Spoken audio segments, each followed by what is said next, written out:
Sunday, May 8th, 2022. For the past few days, I haven't been feeling well. I had a terrible headache and an unbearable stomachache. I had planned to take my fourth trek to the Gator hole at Myakka River State Park. This time by my lonesome. I needed to clear my head, and what better way to do so than a 4.4-mile round-trip hike with some of Florida's most beautiful scenic views.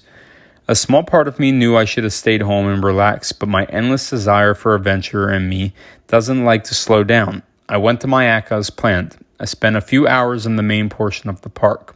It has completely transformed since the last time I was there. I saw miles of beautiful yellow flowers, overgrown pathways where I once walked the banks of the river, and I even wandered deep into the forest in search of rattlesnakes. Although empty-handed, I found a mama hog with many tiny baby hogs and some deer. It was a beautiful day. I made my way to the Gator hole. I felt so exhausted and run down by the time I reached my destination. I was disappointed to see a smaller amount of alligators than usual, but was grateful to be there observing such a unique slice of the Florida ecosystem, as I always am. I got a second win right before I left as the alligators began getting super active in the water. I sat down and watched over the hole. A male gator showed me his back. He seemed a little territorial that I was there. I realized his partner was close by. I said out loud, "I don't want your girlfriend, although she is very pretty." I laughed to myself.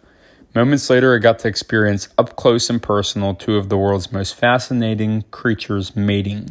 It was such a unique experience that I will never forget. As I filmed these alligators mating, I had to watch behind my back because there was another gator that I thought was dead in an alligator hole behind me. It wasn't dead, it was just waiting for something to fall into its trap and become lunch. Overall, this was such a cool and unique experience to see this more gentle side of the American alligator. I really do love these creatures so much. I almost turned around and left the gator hole upon arrival, but something told me to stay, and this experience was something that I truly will never forget. I'm grateful for our planet, nature, and for the passion I have for it. Alligator mating season begins in the spring.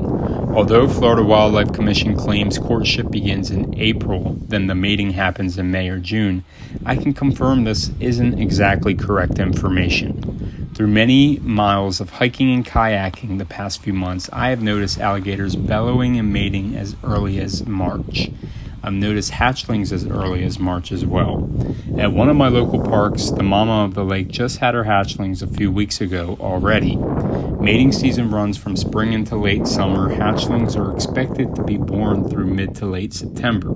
Although alligator bites are very rare, it is important to remember that alligators are on the go during mating season. They're especially territorial over their mates and their homes this time of year. They will chase anything and anyone out of their territory, so be cautious when hiking, kayaking, or just being near a body of water in any state that alligators live in. Also, a kind reminder to stop walking your dogs around ponds and lakes in Florida. You're welcome in advance.